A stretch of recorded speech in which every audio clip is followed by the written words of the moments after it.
Thank you. Bonjour, Kakanawaya, Tasayo Nindajdakas, Bakwadoden, Ninon Jabawaswagani, Ninda, Dayan, Milwaukee.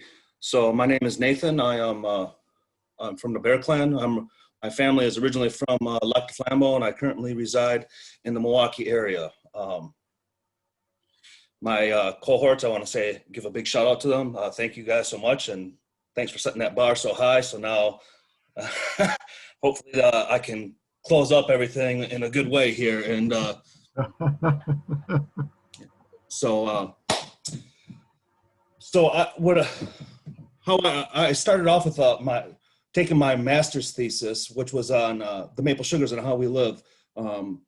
Which I ran into some issues with because of COVID. It was hard to go out into sugar bush with the fear of COVID around. So I wasn't able to really do much of hands-on stuff, and I was just getting a lot of information word of mouth. Fortunately enough, I had some contacts that were able to drop off some sap for me, and I was able to run her down with my kids here in my house. But we weren't able to go anywhere. But to bring it all in context, to follow up with most of the cohort here. Basically, what my thesis is arguing is that if we live in a good way and we follow these practices, there's a way to heal the community, the way to help out each other and ourselves, right? Because the sugar bush is a springtime thing where we come together and we celebrate beginning of new life and enjoy that delicious treat that the creator gave to us, right? So as my title says, maples and how we live it in the good way, right? So as I started off, where I wanted to really dive into this taxonomy that we use, partly because I'm teaching ethnobotany this year at UWM, and partly because I was curious. I mean, as you see, we have in Anishinaabemowin, we have 4 different ways that I found. There's probably more out there because each community uses a different word to describe these maple trees, right? So those are the 4 that I've come into thus far. And we got the scientific name, Acer circum, and then we got what in English people call them, sugar maple, hard maple, rock maple, right? So this was a little bit more than I bargained for. Like I thought it would be just a little bit more easier to dive into this and linguistically take apart these plants and figure out what the meaning is behind it and how we ended up naming them what we did, like in Inuit. So with the help of Margaret and networking, I was able to contact 2 different people, Gordon Henry, who is a professor at Michigan State, and Nick Rio, who is a professor out at Dartmouth. Both are Anishinaabe, and both are learning the language and have knowledge of the language. So I reached out to both of them. And ironically, as many of you guys know, that you start out a research project and it kind of takes you all over the place. So one of the good things that happened out of this NARCH program, besides meeting with everybody and networking and with my cohort, is that I started to talk to these. Hey, I meet with each one of them once a week and we talk for about an hour, and we try to talk more in the language and try to revitalize that language, because again, statistically speaking, if we look at who is fluent in Anishinaabemowin, there's what, 6,000 fluent speakers, and 4,000 of them, probably a little bit more, are 65 and older. So revitalizing the language is a big thing, and I try to utilize the language as much as possible. And in Milwaukee, it's pretty difficult. There's only 3 other people that are fluent enough to hold on conversations in the area, Margaret being one of them. So it was very good to reach out and talk to Sterling, because I got another person that I could talk to in the language. I got Gordon Henry now that I talk to in the language, and Nick Rio. And we go back and forth. Like I said, every week we talk for an hour, and we just spitball different ideas. How to say, like, for example, Nick is, he likes to surf. He's out surfing today because I guess apparently where he's at, the waves only come in every few days. So he goes out and surfs, and he wanted to talk about how, because it's spiritual to him. So he wanted to talk about so we spent an hour just talking about how to talk to these waves and what would be the accurate way to carry on a conversation with the waves like we're talking right now. So that's just one of the many things that Nick and I have done, and Gordon for that matter. So going back to the sugar maple, so this is what it looks like in the fall, right? Big, beautiful, red, right? So here it is in Milwaukee, right? Here's the sugar bush in Milwaukee. I couldn't talk to anybody. Everyone was acting like, you know,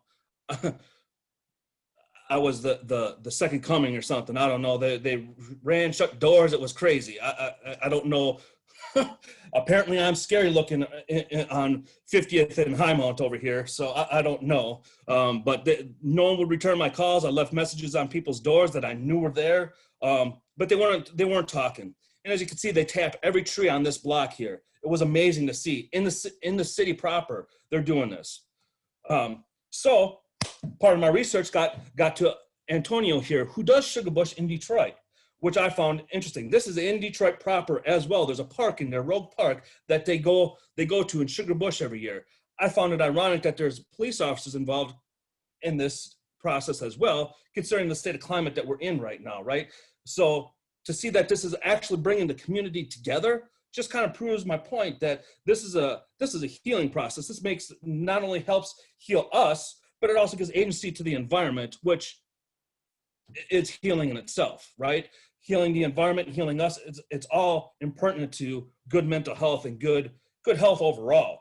So hopefully if we follow these practices, we're going to be healthier and won't need those hospitalizations or be able to break this addiction that people have, right?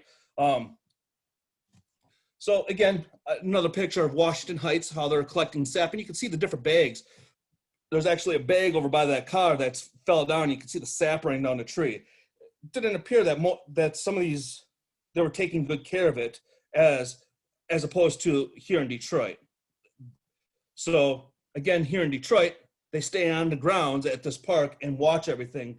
They don't leave this ground until the sugar camp is done.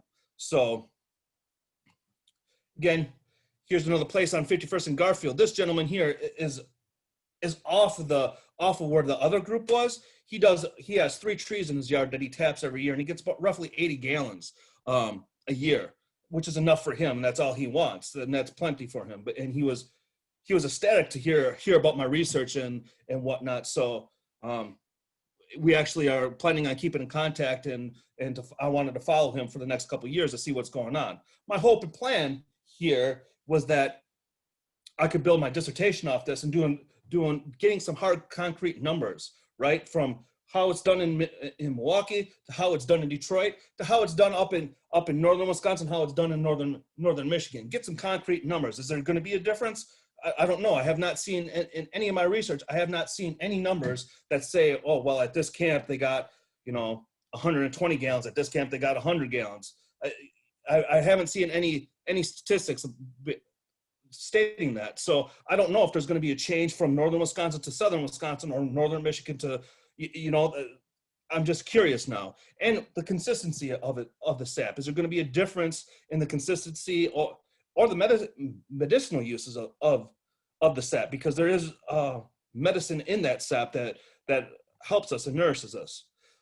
So part of this, as I stated before, was talking to Nick Rio, and Nick and I got involved on translating this goose hunting story that Bill Jankowitz wrote up. So we translated it into Anishinaabe, Nick and I, and hopefully we're trying to build a curriculum to teach the students either at ICS or wherever it is about goose hunting and what the differences that you would see from Bill wrote it for Northern Canada.